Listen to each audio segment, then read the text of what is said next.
When we think about describing an ideal engine,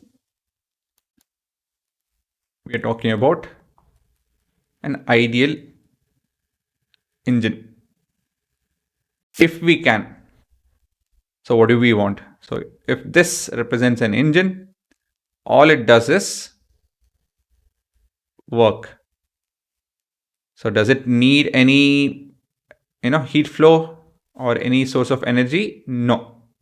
So this is closed.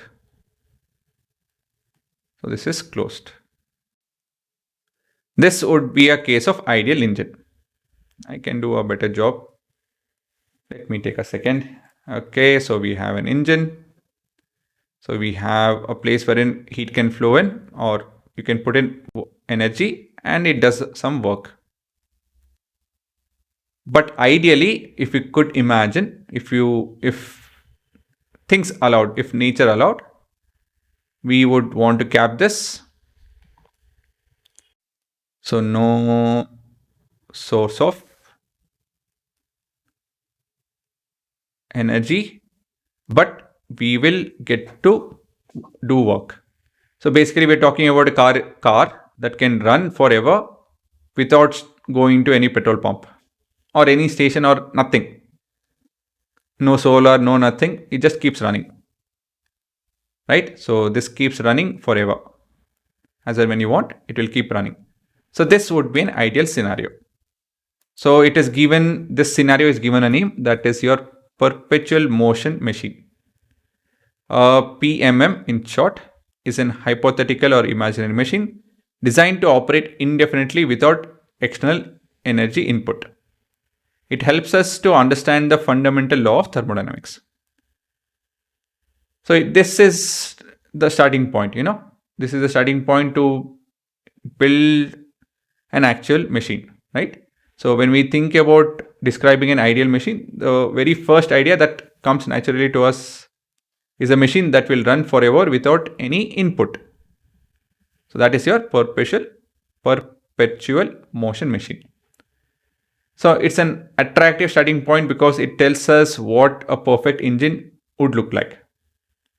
But more importantly over here, studying this imaginary machine helps us understand why real machine must obey the second law and why certain efficiency are fundamentally impossible.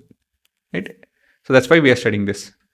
So we are going to build or talk about an actual machines, the ultimate, which is physically possible machine.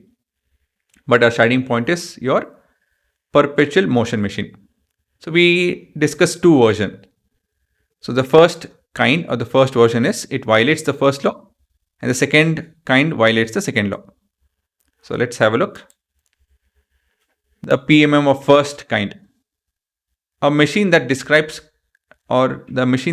produces continuous work without consuming an equivalent amount of energy. So basically, that was your ideal scenario. Now we're looking at PMM first type. What is it? Kind first. First kind.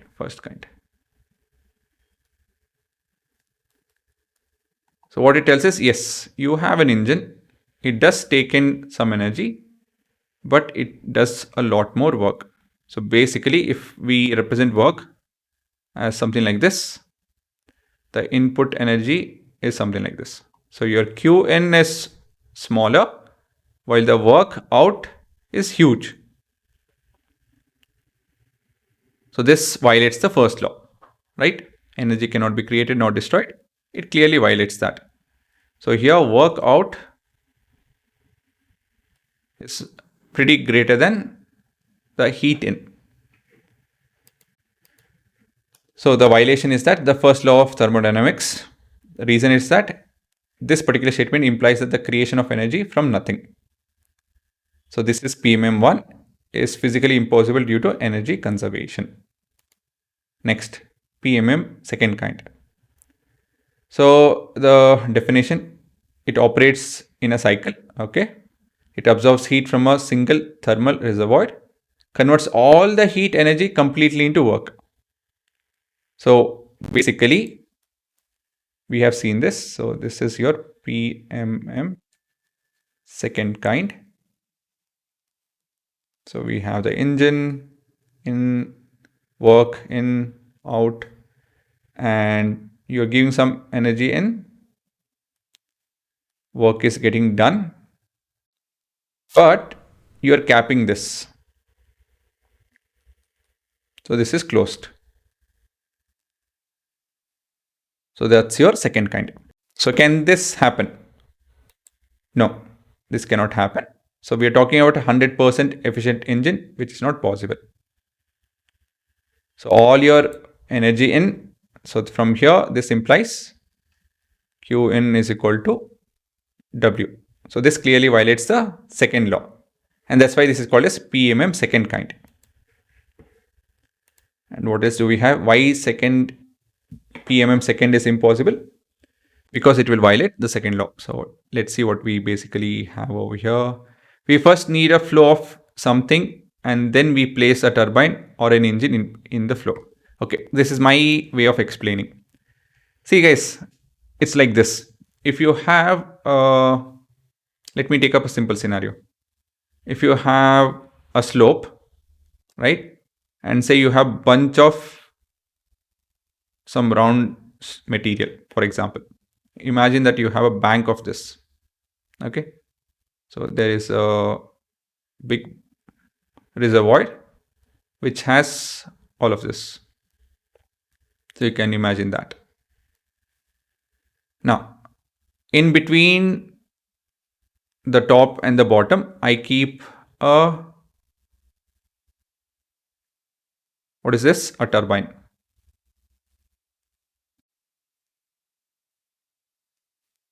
Now, if I happen to place a gate over here, okay, so this is the gate.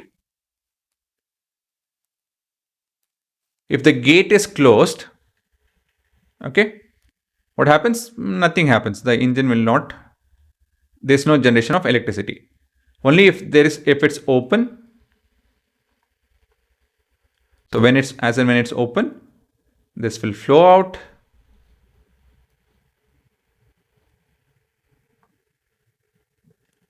And in turn, this will turn and you have electricity generated. Right? What if I change the scenario? What if I change the scenario to the following? What if I keep the slope like this? Sorry, I wanted to do this. I want to keep the slope like this. Keep this engine over here. Same engine. Okay, not maybe that, but maybe a bit above.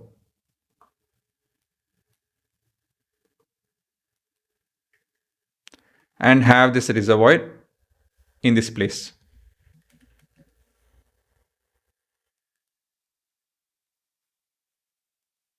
Okay. So what happens?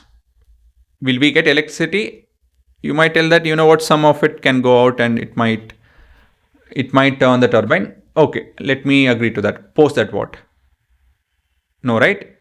You won't get sufficient energy out of the setup. Compared to this, there's nothing happening over here.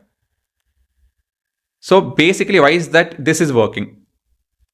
It's a basic fact that this is at higher potential.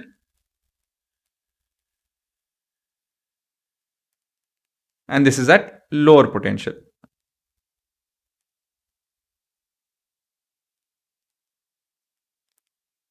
When we expose such material which is moving from higher potential to lower potential and keep a turbine and so on and so forth, you get energy. Without such a setup, right, if you have the same potential,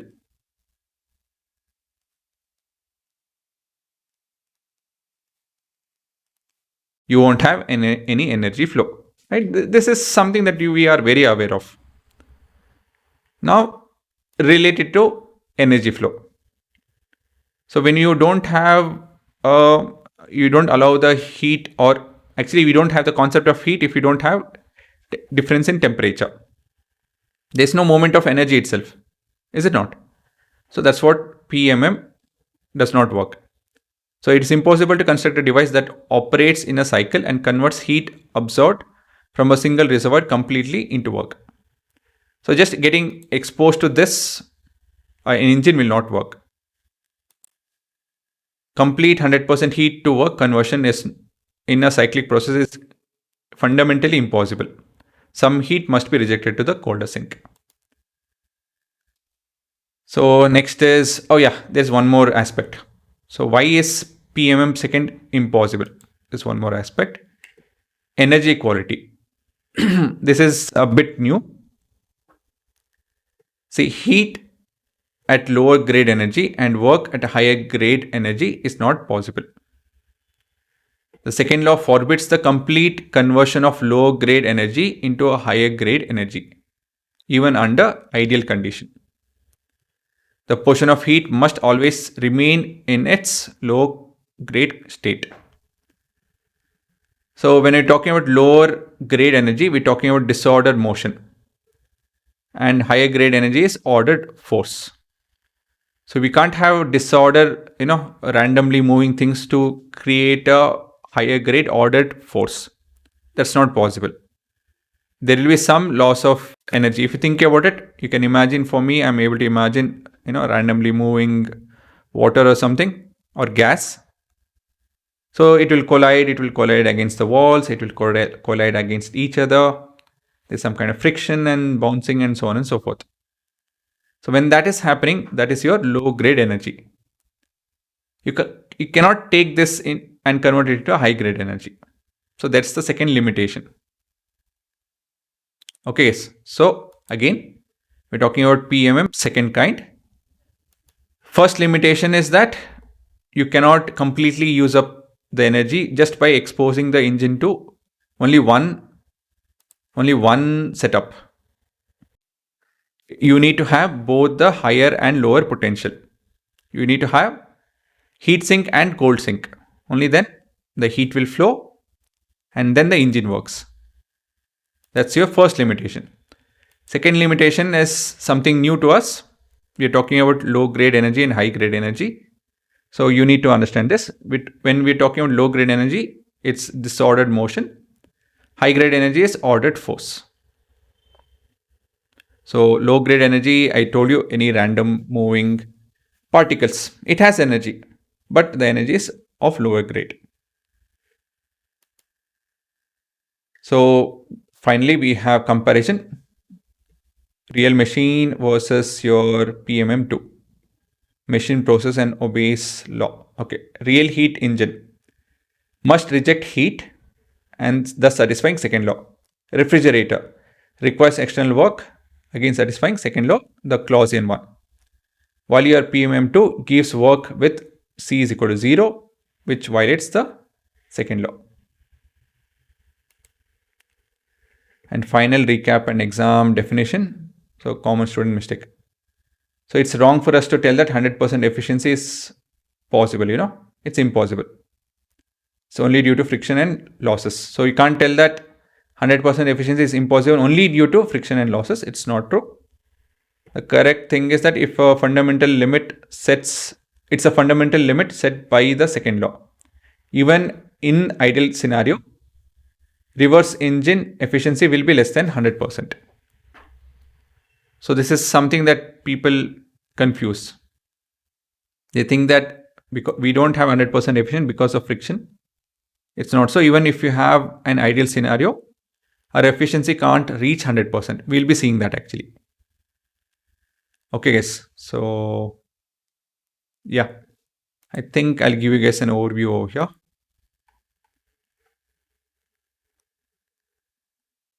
That's your ideal engine. This is your first kind and second kind.